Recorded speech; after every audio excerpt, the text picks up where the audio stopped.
You're watching the ArmChair GM podcast. I'm Chris, and that's Dylan. The Flames signed Coronato to a big contract, and we're going to play a little game that I like to call the Clash. Should they stay or should they go? Plus, we brought in a special guest just for you. So let's get into it.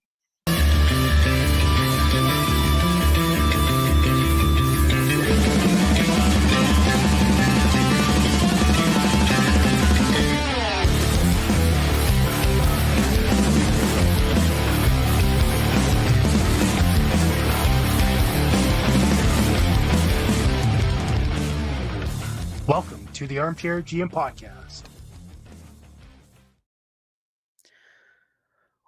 Well, without further ado, we'd like to bring in Mike Gould from Flames Nation to come in and play some should he stay or should he go with us when it comes to the Flames. Welcome in, Mike. Hi, guys. Thanks for having me. It's a beautiful night, and I'm excited to spend it with you guys. Yeah, absolutely. Thanks a lot for coming. Really appreciate it. And it is a beautiful night. I mean, so far the Oilers are losing their game. Going to knock wood on that one because it's, how those guys can come back. But let's hope that keeps up. Absolutely. Figured we'd kick off with the news of the week, which is the Flames signing Matt Coronato to a $6.5 times $7 million deal. $6.5 million times 7 years. I believe the last 2 years of that has a 10-team no trade clause, which is a big old whatever to me. I don't think we'll need to exercise that, and even if we do, 10 teams is nothing. How do you feel about the contract, Mike? It's impossible not to love it. It's exactly what the Flames needed. I'm of two minds about what it represents for the team, because on one hand, it's categorically a win to get a player of Coronato's stature and caliber locked up for the entirety of his 20s, which is exactly what it does. By that same token, Coronato is, I think you would both agree, by far the highest ceiling forward the Flames currently have. And, it's sort of difficult to envision a future in which the Flames are able to become the team they want to be without a few more forwards like that, or a few more guys who are a little bit more. And I think it says a lot that with the cap being where it's at, the Flames, the best they have is still a $6.5 million guy. But that's not to take anything away from Matty, who is, a really good pro, who has taken enormous strides over the last 12 months. I was so intrigued heading into this past season to see the extent to which his skating had improved, because I thought that was the biggest impediment for him to become a legit top six forward. I thought his skating wasn't where it needed to be. I thought they needed to really work hard at developing him into becoming a guy who was stronger on his feet, stronger in battles, stronger along the boards.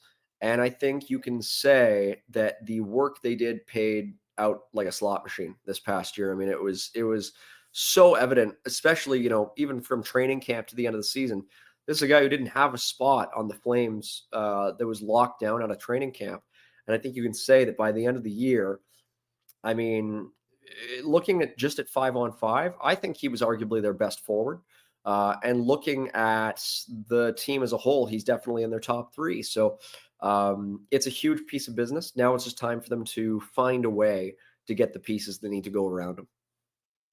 Yeah, absolutely. I think him getting sent down early on in the season really did him a world of good.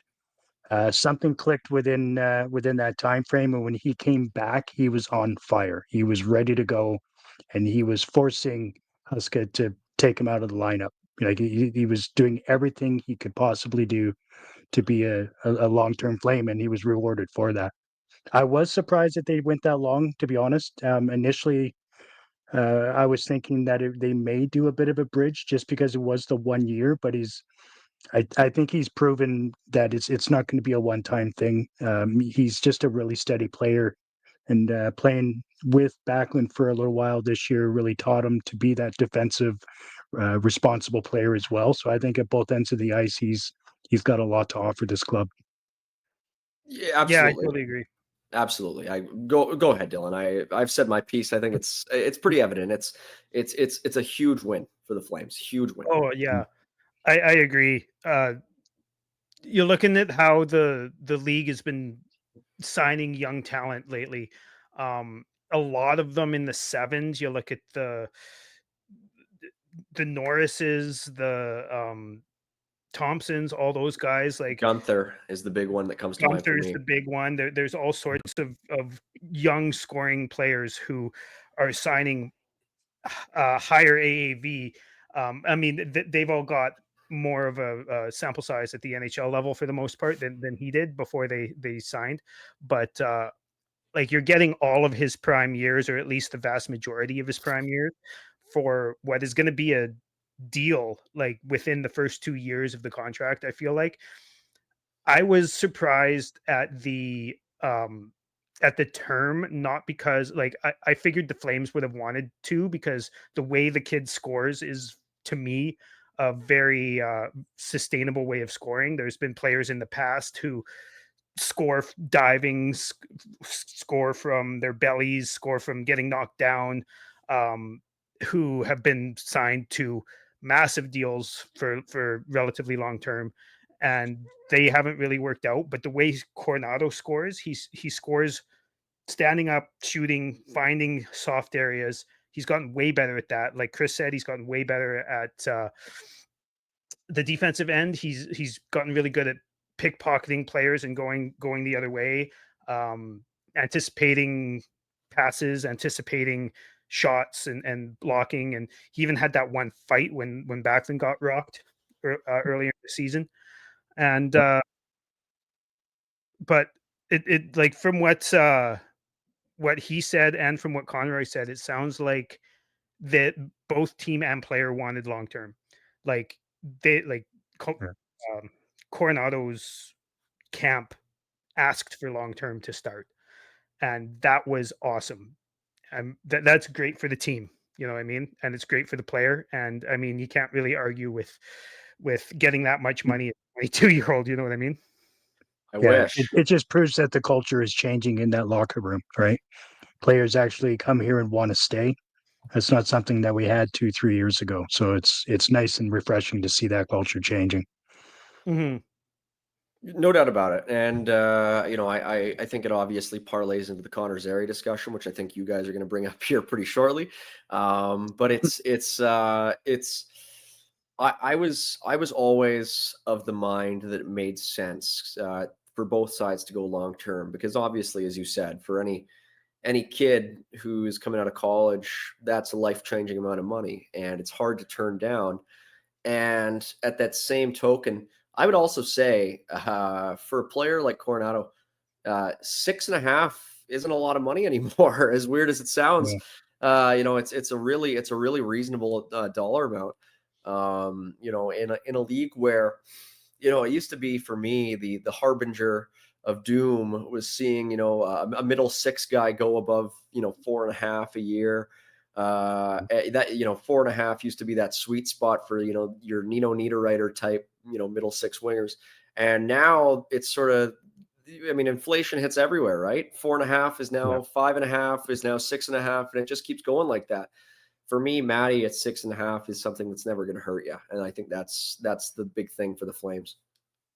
Yeah, I think it very quickly is going to turn into a steal, to be honest with you. I mean, it may feel like, a bit much next year.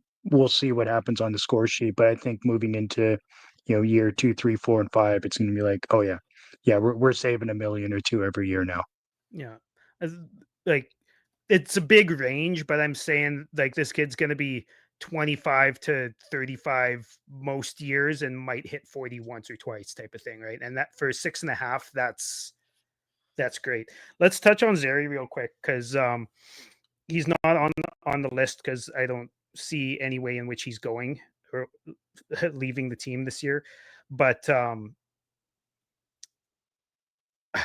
I'm just feeling bridge on this one. I don't know about you guys, but I don't want them to bridge him, because I think that he's got just as much upside in a different manner. to Coronato. Like Coronato's got the scoring upside, but I think Zeri he's a dynamic puck carrier, whereas Coronato's a dynamic puck releaser. And I think that having a dynamic puck carrier and a dynamic puck releaser together locked up long term could end up being a really good line. And even if it's not a line in the future, it could be a really good power play duo in the future. And I'd like to see them extend them long term, but because of the injuries, I feel like both sides are going to be like, you know what, prove you can stay healthy for a year or two, and then we'll hit you with the long term.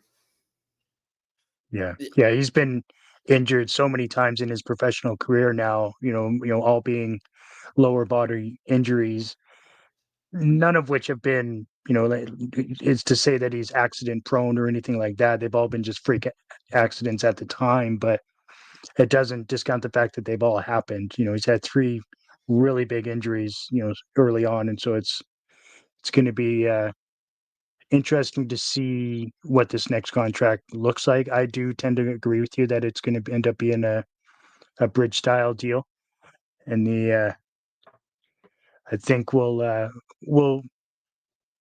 I think we're going to see a 2-year myself on the extension. I don't know if, like, even, as much as I do like Zari, I just don't know if I feel comfortable giving him that 7-year personally. What are you thinking on Zeri there, Mike? Oh, there he goes again. Oh.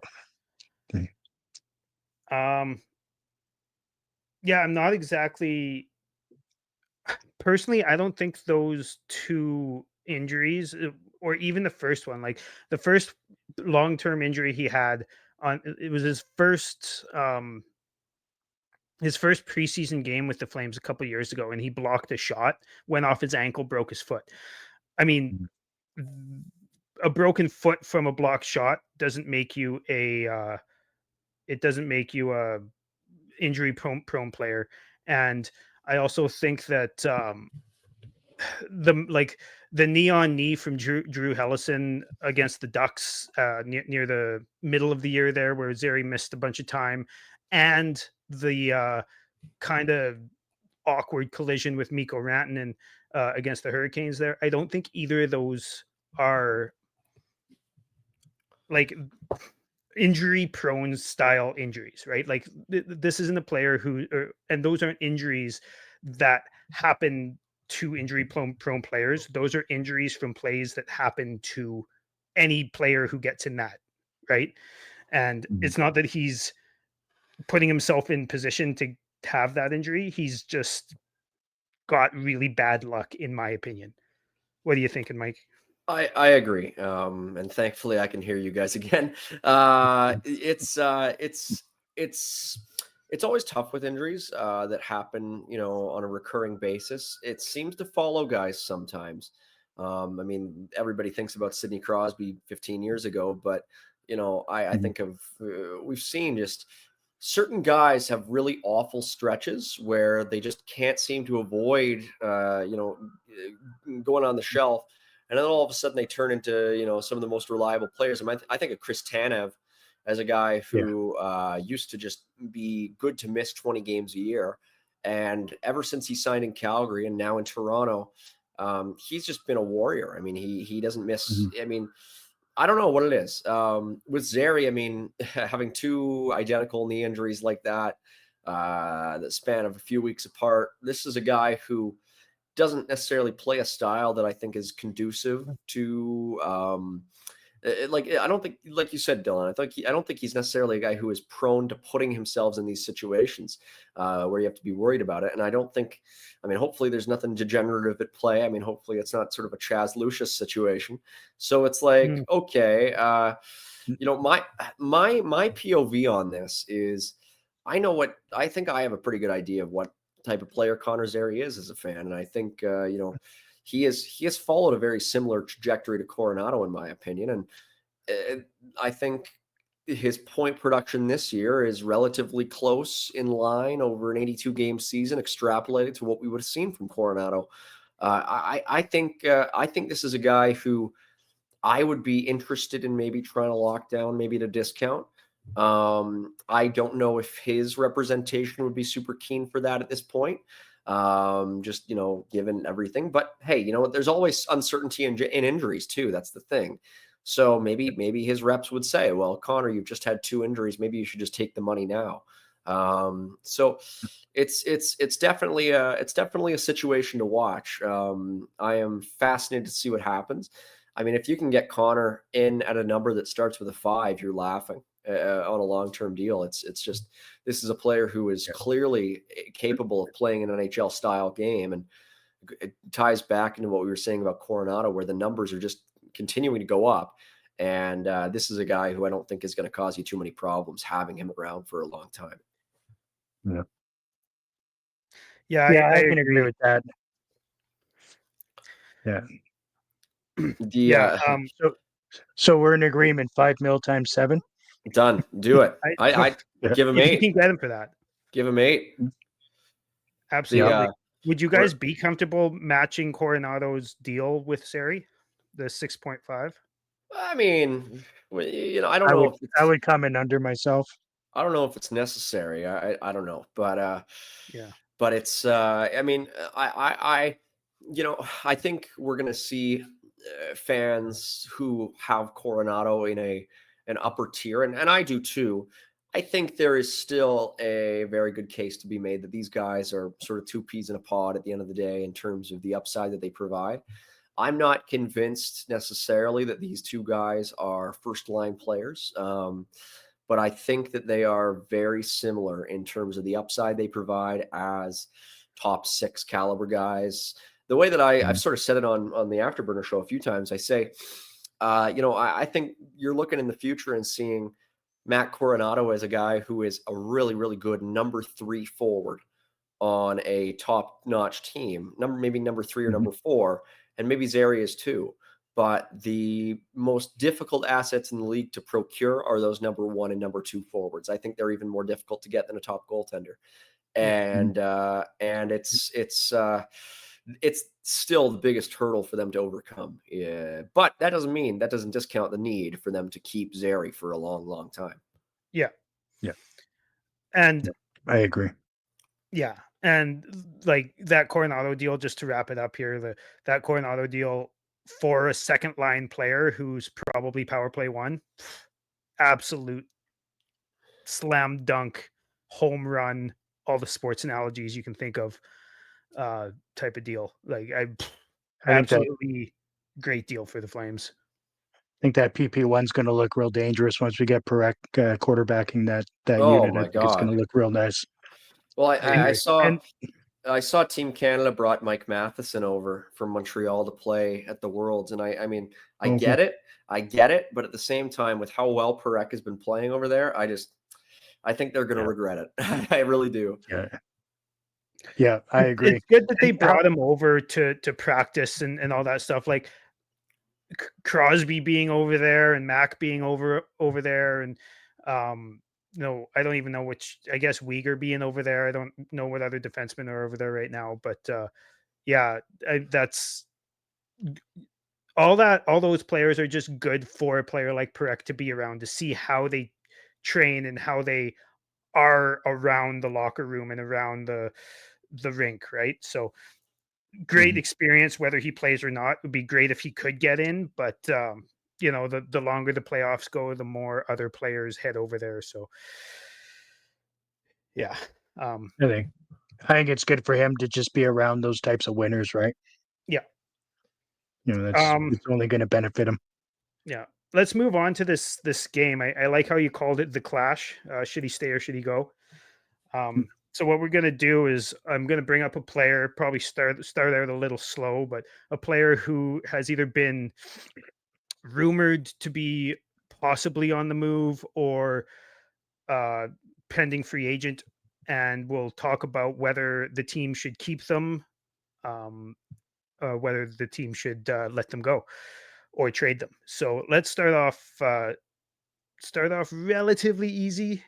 Kevin Rooney. Oh, Kevin Rooney. Yeah. I mean, it really depends on what Rooney wants at this point. I don't think it's as cut and dried as people are going to say. I think there is absolutely an appetite for the Flames to have Rooney as camp competition and as a Wranglers guy potentially, because he spent a lot of time there. I certainly don't think he's going to make 1.3 million again. But as a Wranglers guy, you can do a lot worse. I do think there is going to be a little bit of internal debate over, whether you want to have Justin Kirkland be the bona fide, you're locked in. That's your spot 4C after coming off as long of an injury as he's had. And I think Sam Morton, as well as he showed this season, is maybe a little ways away.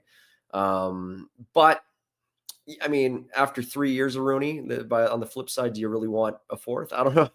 I don't necessarily think it's something that I would do, but I can see it's something that they would do, maybe for league minimum or something, like sort of like what they did with Michael Stone. Right. Yeah, I can see that scenario where, I mean, I wouldn't mind him being there at camp anyways, like you said, for competition. And if he's willing to sign that contract that takes him down to the Wranglers, I'm totally okay with that. There was, a bit of a decline in his game this past season, opposed For to sure. the couple leading up to it. That being said, I mean, obviously, I like him a lot. He's clearly liked in the room. I just don't want to keep signing veterans and hindering the chances of bringing up some of the kids to give them the opportunity to play for the Flames, and just keep this retool moving along, if you will. Not that we necessarily want to bring up a kid and slap him onto the fourth line to play 6-7 minutes a night, but at the same token, we've kind of seen something special going on there with Klapka, as No far kidding. as being on that fourth and kind of going up and down the lineup whenever he's given the opportunity. He's definitely shined. So I think I would like to see similar opportunities for Wrangler players as it is right now. Yeah. And Mm. like, I thought Rooney got a really tough rap this year. Like, he was underwater a lot of the time he was on the ice, but so was the rest of the team. Uh, and as much as we love Lomberg, like, probably not an 82 game guy. I don't I think so. I love Lomberg. Great in the room, great for rivalry games, great for division games, but like, if you're out on a road trip and you have another forward, you could probably swap him in and out, and just like you can with Rooney, right? Um, Lomberg's not going anywhere, but with Rooney, yeah, like like I said, he's got a tough rap, but I also don't think that he's a guy that we need to have around. Like you said, in the minors, sure, at camp for some competition, absolutely, but maybe is the 13th forward, but I'm not having him as a full-time guy. Um, as much as I don't want to bring up guys just to put them on the fourth line. Um, you can still, like, you could bring up Karens, let's say, throw him on the fourth line and give him power play 2. Give him the odd PK shift. Somebody gets hurt, you can bump him up the lineup a little bit, right? Like, you don't have to Mhm. have a fourth line player just playing fourth line minutes. You can fix it so they get a little bit more. So with Rooney, probably be okay letting him go. If they did sign him to a two-way deal and threw him in the minors, I wouldn't mind. Even though, no, it doesn't matter what money he's making. If it's 750, 800, 900K, whatever, you don't have to give him a two-way deal. You can just put him in the minors and pay him It's an all NHL gone. salary. That's fine too. Um, Yeah, yeah, so yeah. you He's coming mentioned off the Kirkland. 1.3, so Yeah. You mentioned Kirkland. He's a guy I'd rather have on the full-time roster than Rooney. But what is he, 27, 28? Like, he's got yeah, more to 28. show because he hasn't played as much as Rooney. There might be more upside there yet, but he's also, to me, he's also 27 years old. He kind of is what he is. He's probably got a little bit more to show, but it's not like he's going to randomly become a second line center. You know what I mean? No, certainly not. And I like Justin Kirkland a lot. I've watched him for years, back when, he was in the organization the first time around. He was with the Stockton Heat for a few years there, and I watched him probably 30 games, and he was great. He was a really good power play guy with the Heat, which is something that he'll never get to do with the Flames, but a really good, Right. like amazing as a one-time threat and stuff like Really? that. Oh yeah, yeah. Like he was like the Kirkland had a really big last year with the Heat before he signed, I think either in Arizona or Anaheim. And I think he scored like 25 goals with the Heat. And I think half of them were just from that left circle, just hammering them. But yeah, no, he's a lot of fun. I mean, he's a great story, a really good guy, a local guy.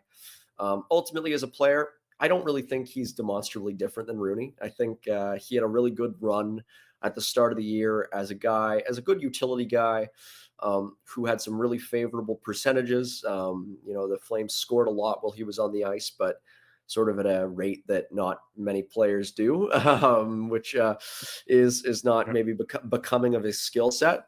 And of course, but I have a soft spot for any player who's a shootout specialist. I love Right. having a guy like that on the team.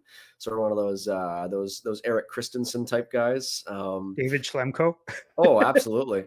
And so, I think it's a legitimately valuable thing to have, a shootout specialist like that. I think it's an underrated part of the game. It's a big part of why Sharangovich was so good, not this past season but last season, was because he was deadly in the shootout. I think back to Chris Versteeg when he was here, and he was amazing in the shootout. Criminally underrated player. Criminally underrated player, and it's just like, okay. So I can kind of see the value there. You want to have the thing with the fourth line, the guys who you have there, is you kind of want to have guys who impact multiple facets of the game. And with a guy like Ryan Lomberg, he doesn't really accomplish that. You don't have him on any special teams.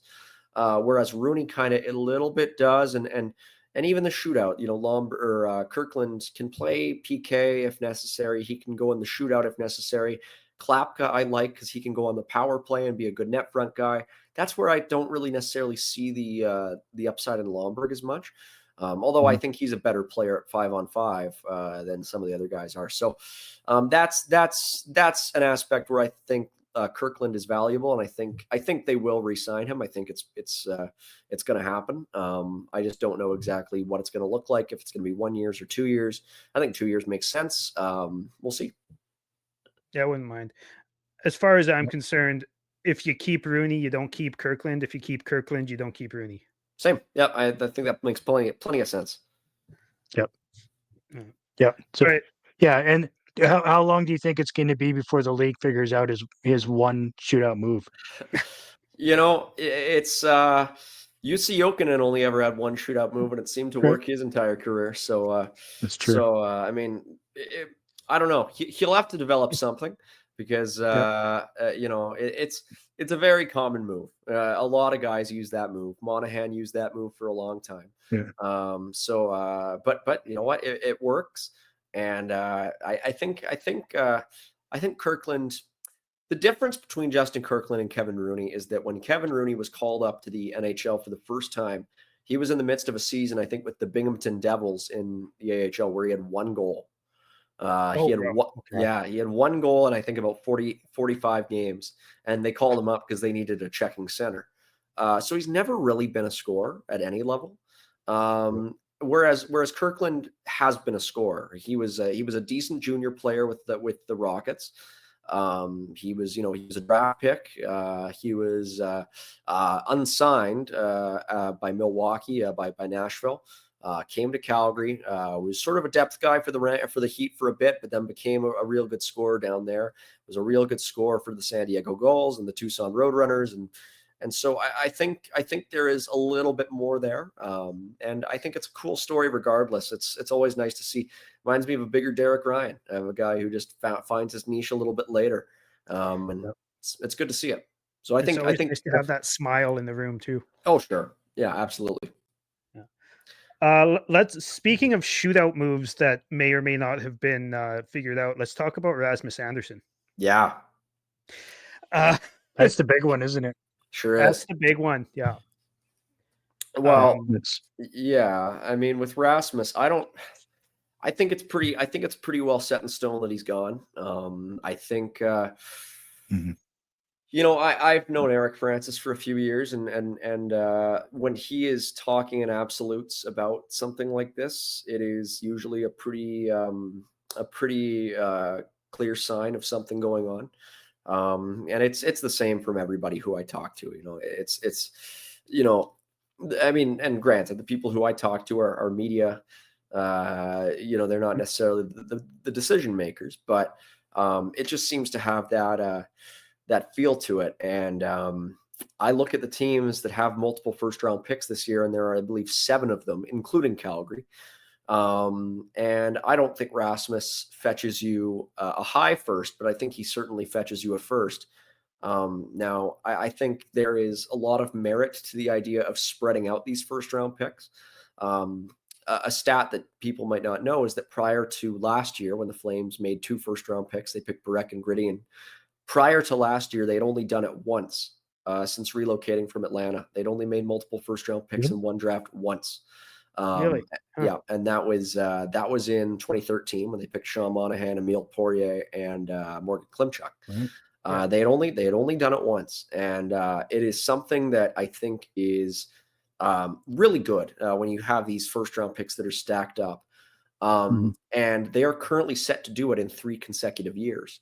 They're doing it. They did it last year. They're doing it this year, and they're doing it next year too, because they have Vegas's first round pick next year.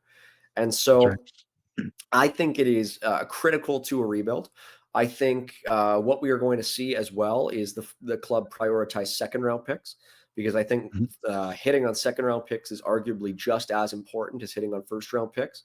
Um, there are a lot of these drafts where you have a ledge at 40 and you have a ledge at 60, and there's always those talents that are available that slip. I mean, I think back to Jacob Battaglia last year, who was a guy that leading into the draft before the Flames picked him, I was sort of on the fence about him being a first or a second round type guy. And I was so happy when the Flames got him, just because he had that profile with Kingston. And I would love to see the Flames, even if they don't necessarily get a first for Rasmus, which is entirely possible after the season that he had. I would love to see them pick up maybe an NHL player, a young player, in a couple of seconds. I think there is going to be a huge market, and I think the Flames are in a good position to do what they did with Markstrom last year with Rasmus this year. Excuse me, where they have a couple of young players in Parekh and Brustevich who are clearly, in my opinion, ready. Mhm. I think everybody's excited about Parekh, but I think Brustevich is right there. I think Brustevich is an NHL player today. And I think the Flames do think that too. It reminds me of 2018-19 when they had Valimaki and Anderson coming into the NHL at the same time. I think they're going to do the same next year with Parekh and Brustevich. So I think it Mhm. is definitely going to happen this summer. I just don't know when, and I don't know to whom, but I think they're going to do it, and I think it's the right move. Yeah. Yeah, I definitely agree. After watching that final interview there, the media availability day there where they brought everybody out, watching his demeanor, the things he said, He was done. he, he's not coming back. No. Which is what it is, right? He's got 1 more year in his contract. He's likely going to get a big pay raise. I don't know that I'm even comfortable giving him that pay raise after the last season or 2 that he's had, right? A I've marginal you one know would be I've fine, but 9 Yeah, mil, I've been 8 a mil big is I've been a ridiculous. big Anderson fan for years. Like you watched him kind of go through this increase. Like his play just got better and better and better as the years went on, and then he has that unfortunate accident in Detroit where he gets hit by the car, and there's been a steady decline since that day, and it's really unfortunate because he's a hell of a player, but I think he just needs a change of scenery. Yeah. And, Well, quite frankly, we need to make room for these young studs coming up too. So, Mm. let's go ahead and do that. I think back to Ivan Provorov being traded. This situation feels a lot like it to me. Mhm. Provorov was a real prodigal son in Philly who kind of fell out of favor.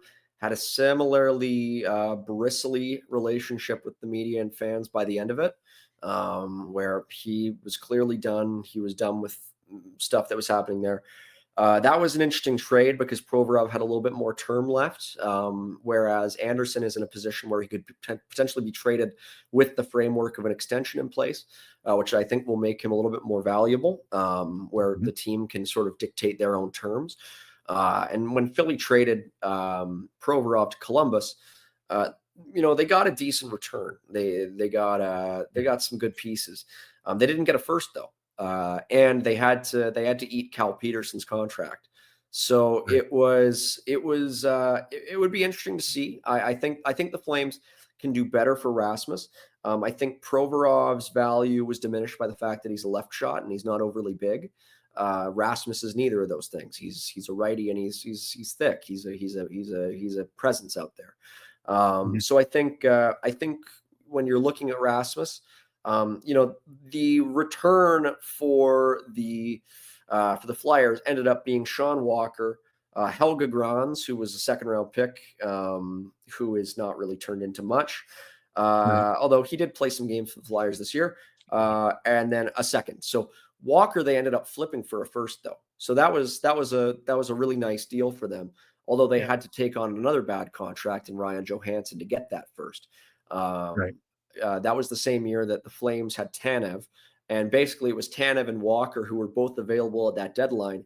And Colorado and Dallas offered, as far as I'm aware, the same package for both players. And the Flames had access to either the second in Grushnikov, which they got, or the first in Johansson. And they went with the second in Grushnikov, and they ended up using the second on Battaglia. And so, yeah, I think a return like that, maybe centered around a variety of different pieces, would be really nice. And it's important to think as well, like the Flames have so much cap space, they can do that Johansson thing. They can do, 100%.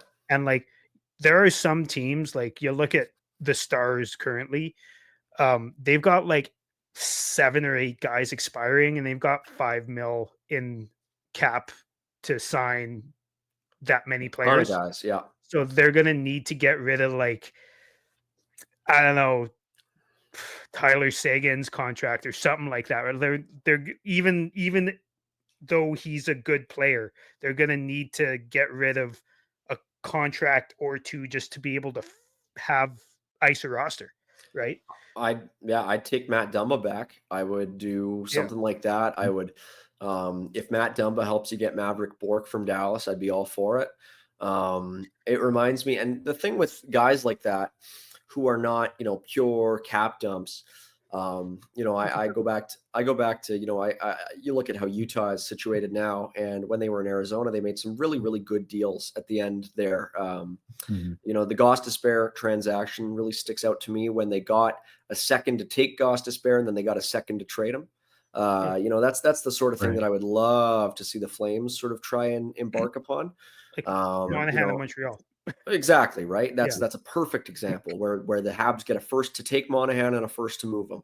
I mean, that's a masterclass, and that's the exact sort of thing that the Flames need to do. So Kind of puking in my mouth right now, but yeah. Now, what are you going to do? It's water under the bridge. But it's it is officially water under the bridge. We can finally say it. It is water under the bridge. Right. After 3 years of having it up in the air, it is finally past us. Finally done. I'm tired of looking at that. I'm tired of looking at the details from that trade, right? Trying to figure out. Like, you pretty much need to be a physicist. Exactly. So I mean that's the sort of thing where I don't know if Matt Dumba is necessarily a valuable piece at this point in his career, but if you can get something to take him and then flip him at the deadline for a 6th round pick, you're ahead of the game, right? So that's sort of the type of move with Rasmus where I would try and maybe do Rasmus for a cap dump, a roster player, a young player, and a pick. Perfect. Done. Yeah. I'd take that all day long. Yep. Yeah, I agree. Agreed. Ready to win some real cash during basketball playoffs? Check out Pick 6 from DraftKings. When it comes to basketball payouts, DraftKings Pick 6 posterizes the competition, including prize picks. Hit all your picks and score higher minimum payouts on Pick 6 Plus. Even more cash if you outscore the competition. Pick 6 is available in most states, including Missouri, California, Texas, Georgia, and more. New players get 50 in Pick 6 credits instantly on just a $5 entry. Download your DraftKings Pick 6 app now and use code THPN. That's code THPN for new customers to play $5, get $50 in Pick 6 credits. Better payouts, bigger wins. Only with Pick 6 from DraftKings. The crown is yours.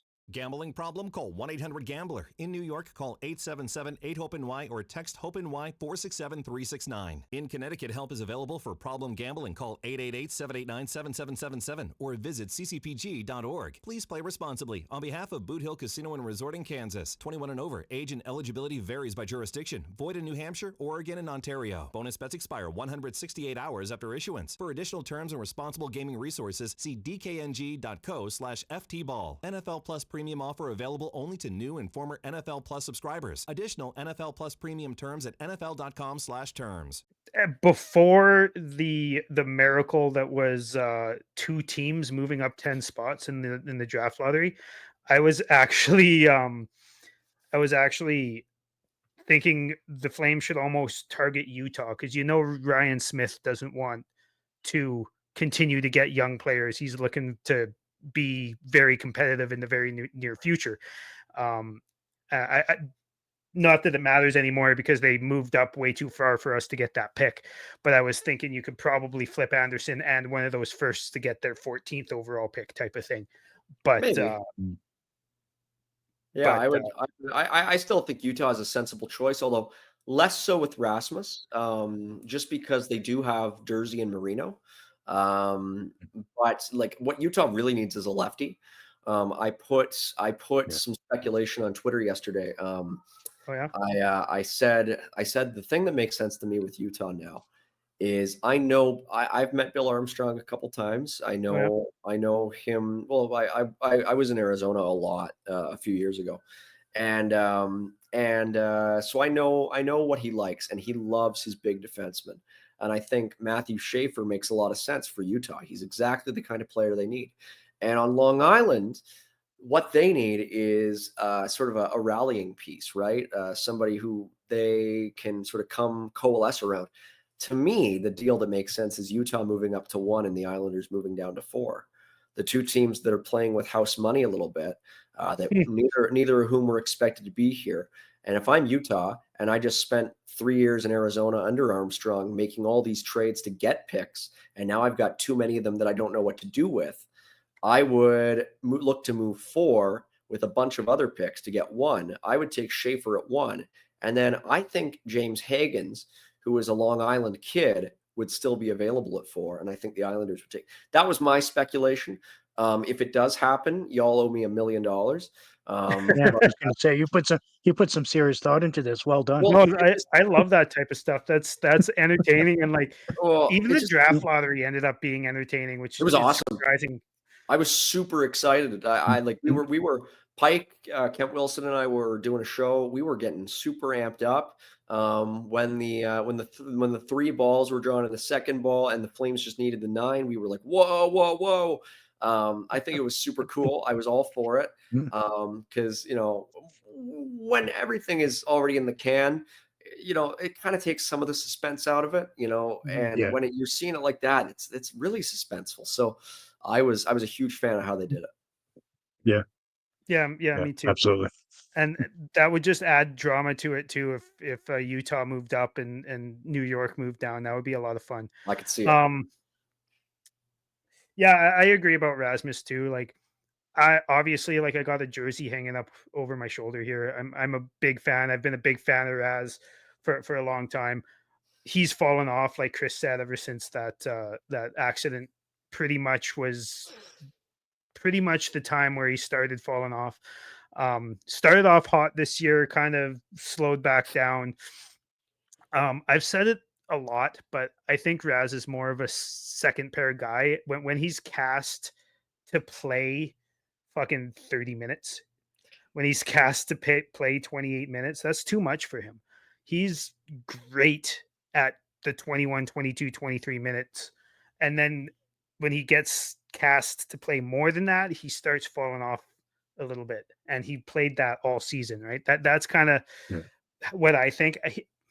Anyways, but just with his age and whatever contract he's going to get, especially if he's looking for the Chikrin deal, which was what, 8 times 9, like that's a hard no for me. Absolutely not. The Pionk deal, I would actually not be too upset with that, especially with Pionk got like a very tradable set of trade clauses as well. So I don't mind that, but if Raz is asking for 7.5, 8, 9, that's probably too much for me. So it is time, and the 4.5 mil for another year, like essentially a team could get Raz from us without getting a broker, a top 4 D man for like 2.25 mil. Yeah. You know what I mean? I mean, That is worth a first, like a mid first, in my opinion. Know what I mean? Yeah. Oh, absolutely. I think I agree. Yeah. I just don't know which team that would be. But let's move on to the next player. Maybe a little bit less climactic here, but Anthony Mantha. Guy really started off hot with the Flames this year, and then got injured for the rest of the year. But go ahead. Well, with Mantha, I mean, I think a lot of it depends on what they do with Blake Coleman, who's another guy who I could see potentially being on the block, a guy who is one of the older guys in the Flames, with not a lot of term left. Just makes some sense to potentially explore something. It's trickier with Mantha though, because obviously the wing depth in the organization is relatively strong, and the Flames have acquired Joel Farabee, which makes it even more difficult to slot guys in. I think as they are currently situated, having Coronato and Connor Zary, who I think is a bit more of a winger at this point, and Sharon Govich and Farabee and a number of other guys like Pospisil and Klapka and the guys who are coming up through the farm system, it's going to make it difficult for Mantha to have a spot. And I think the entire idea of them signing him was to try to put him with Jonathan Huberdeau, because they are both Quebecois. They are both, former teammates, they're friends, that sort of stuff. And it wasn't really projecting to pan out that way, with the way that things were starting off. And I just think, I think Mantha is a good player. I think he is a good player who the Flames could be in a situation where they would be interested in bringing him back. I just don't know if this is necessarily the time. I think it is. There's just too many cooks, and I think it's going to prevent them from bringing him back. Yeah, I do agree. I mean, the contract, is overdue now. It's fine. I got the sense that they were bringing him in to potentially flip him at the deadline, Yeah. for some sort of a return. A healthy Anthony Mantha is, I think pretty desirable on a team pushing for a cup anyways. Didn't Vegas just trade a second for him a couple years ago? That's right. Yeah. I think, but I do think that time is gone. Personally, I don't foresee them signing him to a new contract, unfortunately. Yeah, me neither. Fortunately for us, unfortunately for him, I'm sure he'll find work though. Yeah. I'm fairly certain that he's going to find a job for next season. Yeah, it's funny you mentioned Farabee. I was thinking of putting him on here on this list too. I didn't, because he signed. I just don't see a way that it would happen. But I don't see that much of a fit for him myself personally. Like if Coleman gets moved, he could slot in the Coleman spot. But like you said, Mike, there's Stromgren, there's even Cairns who could slot in the wing, right? There's Zary, who didn't play for half the year. There's a bunch of guys who we'd like to see, and Farabee, he's got the 20 goal upside, but I don't specifically see a spot for him. But he signed, so we've got him. Yeah. I don't like the I don't like the 3 years at 5 mil personally, but it is what it is. He's on the team, so let's find him a spot and just get him to be productive. Yeah, the barrier for a guy like Farabee, the thing that is going to hold him back a little bit, at least in the perception of fans, is that, we have seen other guys already with the Flames do what he is supposed to do, but better. And so we have seen Blake Coleman score 30 goals with this team. We've seen Yegor score 30 goals with this team. We've seen Frost, I think, demonstrably outplay him after the trade, even though the production maybe wasn't necessarily there. And we haven't really seen that from Joel Farabee. It was a very trying time for him after the deal, where he did not look comfortable at any point this season. I think you can make the case that every other skater on the roster had points this year at which they looked more comfortable than Joel Farabee did over any three-game sample. And maybe that part of that is just lingering negativity out of his end of his tenure in Philadelphia, which obviously did not end well, with John Tortorella and all that stuff. And, that sort of thing can follow a guy, can sort of lead him to question himself. And I'm sure for as much as we are questioning Joel Farabee, he's questioning himself way more. These pro athletes, they are so, the mentality of them is so, they have to be so resilient, but at the same time, they're so hard on themselves sometimes as well. So the Oilers just tied it up. Darn it. Yeah. Farabee,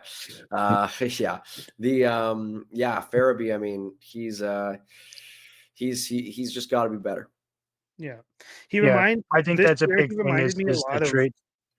Sorry, go ahead. I think you're right that a lot of it had to do with the trade, and that changes of systems and scenery. It just didn't work out at the time. I think given a full camp, I think we're going to see a different Farabee next year. Personally, I think he'll look a lot more comfortable. And you're absolutely right. Frost definitely outperformed him. He really looked dynamic in a lot of situations this year. It was really fun to watch him kind of come along, and he just has a really good attitude there. But Farabee, it was tough, right? I mean, he just kind of forced himself into just being kind of a mucker grinder, and he's better than that as a player. So I'm sure he's going to find it. Yeah, he reminded me a lot of a Michael Backlund and Blake Coleman-less Andrew Mangiapane. Like whenever you moved him off that line, he just didn't look comfortable. Had He no didn't direction. look like he belonged. He fell over a lot. And that's kind of just how he looked, right? He looked like he was trying to get into battles. Like Farabee looked like he was trying to get into those battles and just fall over and wasn't quite feeling it. So I'm hoping he can get back into it. And you guys are right. Frost really brought us something, especially when Zary went down. Frost brought that puck carrying creativity that really the only other player on the team that has it other than Zary is Kadri, and he's really good at it in the offensive zone and not so great at it in the neutral zone. So it was nice to have somebody to carry the puck through the neutral zone with Frost. Let's move on. Who else do I have here? Dan Vladar. I am increasingly of the mind that Vladar resigns. I think it is somewhat sensible. I don't necessarily know if Vladar is a particularly strong option as a backup goalie, but I think he is okay. I think he does what he needs to do. He was really good down the stretch. Got to give him credit. But it is just he's very David Riddicky. He's fine. If they re-sign him, sure. I don't necessarily know that there is a better alternative that is attainable at this point. So, Devin Cooley does not seem to be that guy. Maybe his injury will be overcome. I don't know, but it sure seems to have knocked him off balance a little bit. So we'll see exactly what happens, but I'm pretty sure Vladar is coming back. And Ignatiev isn't coming back, and No, he's not. Sergeyev's not going to be ready, although he's looking good in other leagues. And we've got some goaltending depth, but none of them are quite ready to come up. I like what was it, 9-1-1 or something like that in his last 11 games. Dan Vladar, like he was quite good for the last. Might be off on those numbers, but I'm pretty sure it was something like that. He was very good and was making Dustin Wolf like saves. I've said this on the show a few times, but I feel like, first of all, hearing Kevin Woodley from In Goal Magazine talk about that injury that Vladar had surgery for in the offseason, how long it takes to recover from, and how a lot of goalies just feel like they have brand new hips and have a second lease on life. That could be what we're seeing with him as well. And also, I think that Vladar was learning from Markstrom, who had a lot of warts. And don't get me wrong, Markstrom's a great goalie, but he had a lot of warts, and he also played a lot of the same way that Vladar does when it comes to blocking pucks, because they're both big guys. And I kind of feel like Dan Vladar and Dustin Wolf have been learning from each other, and they both have vastly different play styles. And it's been working wonders for both of them, and I'd like to see them continue that. Again, like you said, Mike, Vlad's not the best backup goalie out there, but I think he's a fine tandem guy. Even if you overpay him for a year or two, that's fine, right? I'm fine with that. Yeah, he's a very serviceable 30-game guy. Coming off that injury, he had a bit of a slow start, but when the team really needed him down the stretch there, he was lights out. He was tracking the puck better. He was really controlling his rebounds. That's one thing that I was really surprised with in his last 10, 15 games. It's his ability to keep the puck close to him at all times, which was nice, because last year and the year before, that was his thing, right? Like he'd be 5, 6, 7, 8 foot rebounds, and that's just not sustainable in the NHL. I think with that second half of the year, his confidence level is just going to get that much better. I'm totally fine with giving him that 2.5 for 2 years, and just gives us the opportunity to make sure that our depth is moving in the right direction. It's funny. I had that hot take on our last episode that I thought he was going to sign for 2 years for $3 million on a tradable contract, right? And I thought that fans weren't going to be happy with that, but I got a lot of feedback on that, saying that $3 million isn't an overpay for a backup, even for a backup who's going to play 25, 30 games. I personally think it's a little bit much for a guy who doesn't have a 900 save percentage, but I still, a lot of people don't seem to agree. So, I'd be happy. It's just so close to 900. So close to 900. Yeah. How about Blake Coleman? I love Blake Coleman. I've been happy with him since the day we got him. I loved him in New Jersey. And obviously won those cups and then came here. I think he's been worth every fucking penny, but I think it's time. Yeah, don't disagree. Yeah, Blake, I mean, he's a great guy. He's a great sort of community guy. He is a player who at this point, at this juncture, I think is worth more to other teams than he is to the Flames. And that is exactly what the crux of it is, in my opinion. I think he is a player who is perfectly slated to spend the next 2 years as a bottom six guy on a contending team at a reasonable cap hit. And it might have to wait for the deadline. I think that's probably what's going to happen. They're going to give him his choice of where he wants to go. But I do think it's going to happen. I think it's just natural. And I think it's going to be a move they make to free up a spot for a guy who has earned it. I don't think it's necessarily going to be okay, we're going to put Joel Farabee there right now and, see if that's your successor. I think they're going to find some other way to use Farabee. I think they're going to make Coleman's successor, an internal guy, a young guy, and I'm pretty sure it's going to happen. It's just we'll see, but it makes sense. Maybe it makes sense for the team and the player, in my opinion. Yeah, he's got that 10 team trade list, so he holds the cards as to where he potentially wants to go, which is good for him. I think he's earned the right. Yeah, absolutely. I mean, I've also been a big Blake fan as well, but I do think just the direction that this team is going right now, I think by the time that this team is fully competitive, I think the game's going to be far past them. So you might as well go and potentially hoist the cup one last time. Let them go do that somewhere else. That'd be fun. Yeah, that makes the most sense to me. I wouldn't be upset if he stayed, but I feel like Craig Conroy's got better asset management up his sleeve than that. He seems to be outperforming Tree Living for sure at this stage so far. So at least he's not handing out the no moves like Candy, which is nice. Yeah, like obviously you can't throw a no move or a no trade clause early in a RFA contract like with Coronato, but the fact that the end of that is a 10-team no trade and not like a 10-team trade list is awesome. Is that really the case? Because Cap Wages has that modified no trade for the entirety of the contract.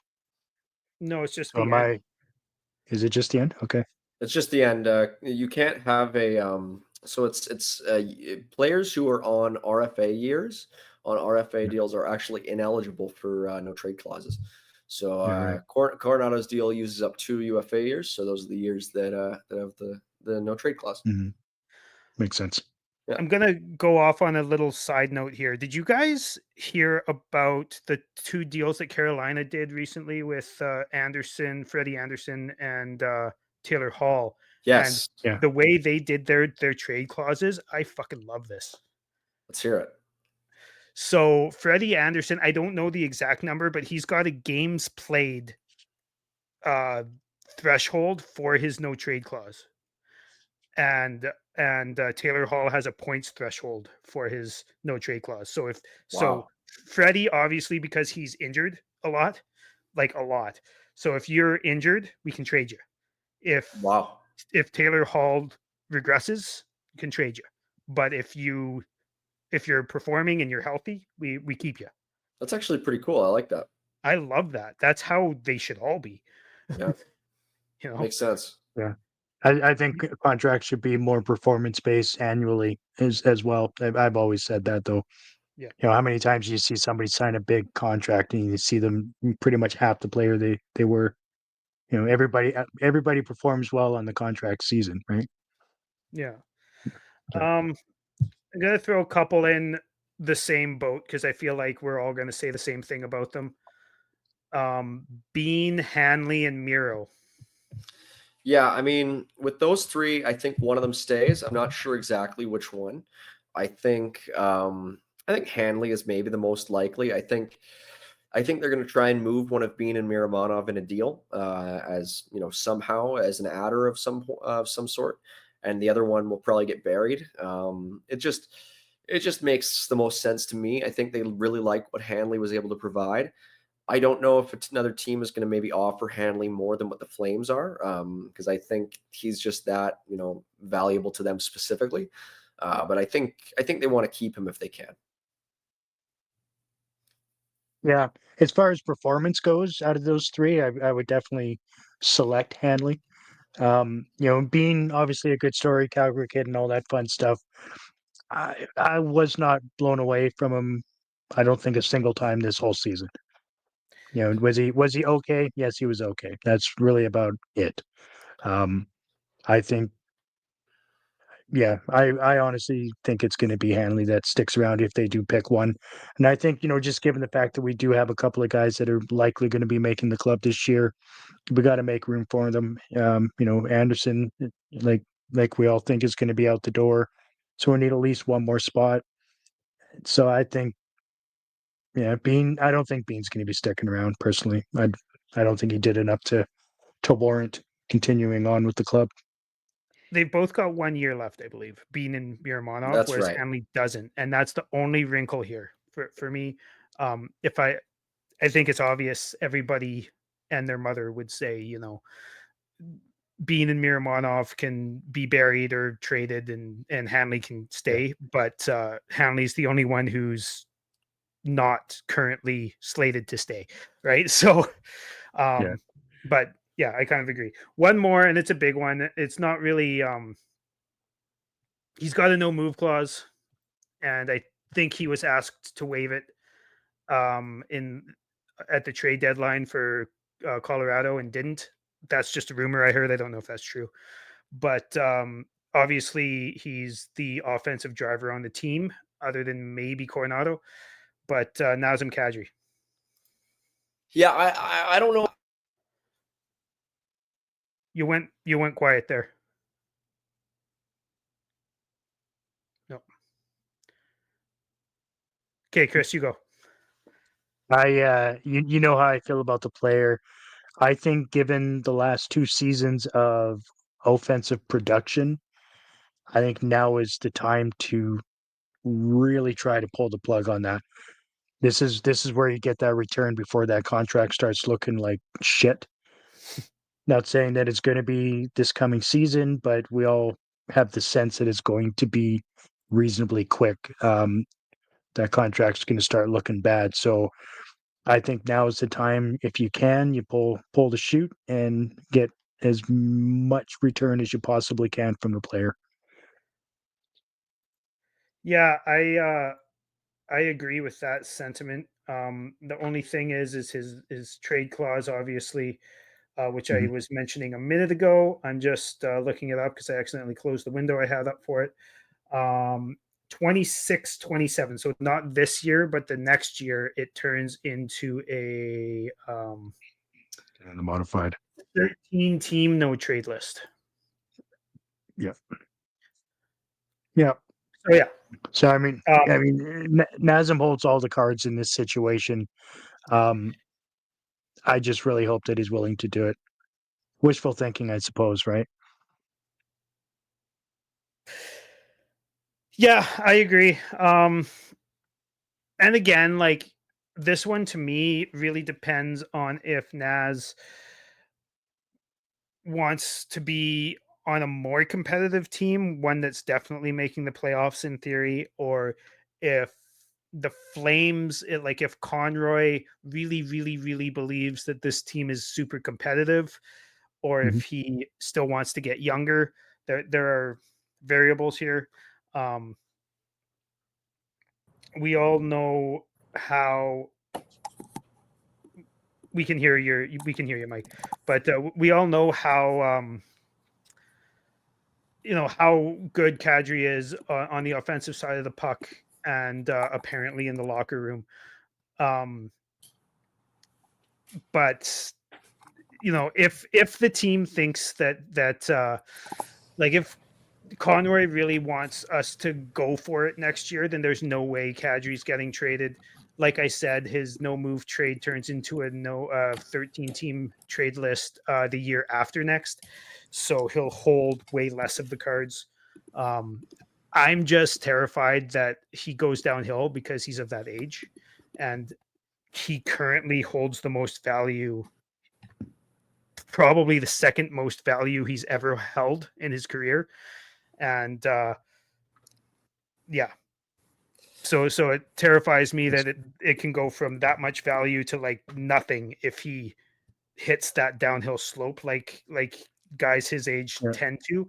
I don't think he's going anywhere. I think Conroy loves him.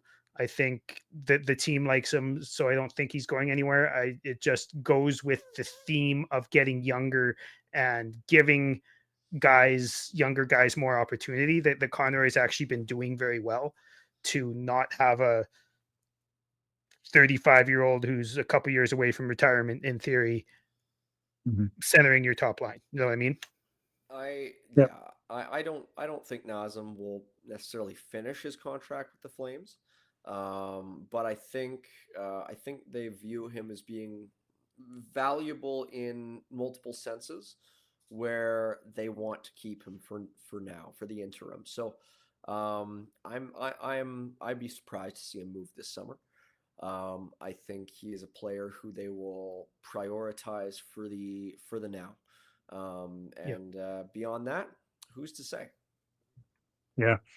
I mean, what I was mentioning before, one of my biggest things when it comes to his contract right now is, and the last 2 seasons that he's had with the Flames, I don't think his value could possibly be higher. And I mean, obviously he holds that full no move clause, so he holds every single one of the cards at this moment. But if he's willing to waive that, I think if the Flames have an opportunity to cash in, that would be great. I don't think it's going to happen either. But I think just given what his value would be currently on the market, I think that also gives us the opportunity to retain some of his salary and try and sweeten that deal. Maybe it's time for him to go back home to Toronto and finish up there. And I'm sure Brad would like to sign him again or keep him under his roof again, right? That's the hope there. But no, I do agree. I don't think he's actually going to go anywhere. That's just more wishful thinking as far as the return that I think he could possibly get at this moment. Yeah, I agree. And he's again, kind of the same as Raz, but not to the same extent. The Flames have retention spots. The Flames have the cap space. They could get a lot for him if they did retain, especially long term on him. But I don't think that it's going to happen this year. My prediction is that it's going to happen midsummer in 2026, 27. But I don't think it's going to happen until he's being made to give a 13-team trade list. And then I do think it'll happen. But yeah. There it is. That was That's your all list, I right? got for the list. Perfect. Well, I think Mike has other obligations coming up here in the next couple of minutes, so we're probably going to have to let him go unless he wants to stick around for the final 30 seconds to a minute of us closing down the show. I'll leave that up to Mike. If you have anything to plug, go ahead. No, nothing to plug. Just thanks for having me, and yeah, we'll do this again. Thank you. Yeah, glad to have you. Thanks a lot, man. Cheers. Cheers, boys. Yeah, Bye. appreciate that. All right. Well, There it is. That was fun. that was fun. Make sure you follow the ArmChair GM podcast on Spotify, Apple, YouTube, all that type of good stuff. Hit us up on X at ArmChair GM _pod. Well done. Yeah, sorry, I'm very tired right now. So yeah, Blue Sky. I just hit up Blue Sky. Armchair GM podcast. Make sure you subscribe, tell your friends, all that stuff, and check out Rocky Mountain Maniacs, local Calgary band, the one who you were about to hear the outro of one of their songs right about now.